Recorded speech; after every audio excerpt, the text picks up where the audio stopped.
Hello, I'm Styx. Introduction to Poetry and Literature, Part 1. Part 1, Sonnet 18, by William Shakespeare. In this video, you'll hear about the poem, including stanza and its rhyming voice at the end of the line. At the end of the poem, we will talk about an author. Shall I compare thee to a summer's day? Thou art more lovely and more temperate. Rough winds do shake the darling buds of May, and summer's lease hath all too short a date. Sometime too hot the eye of heaven shines, and often is his gold complexion dimmed.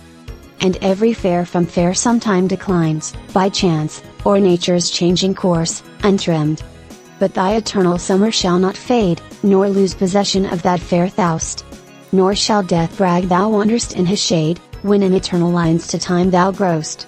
So long as men can breathe or eyes can see, so long lives this, and this gives life to thee.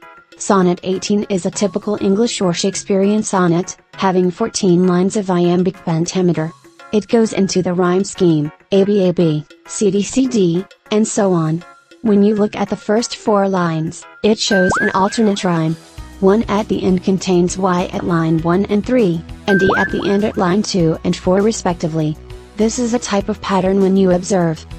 The speaker, namely William Shakespeare, asks whether he should compare the fair youth to a summer's day, but notes that he has qualities that surpass a summer's day, which is one of the themes of the poem.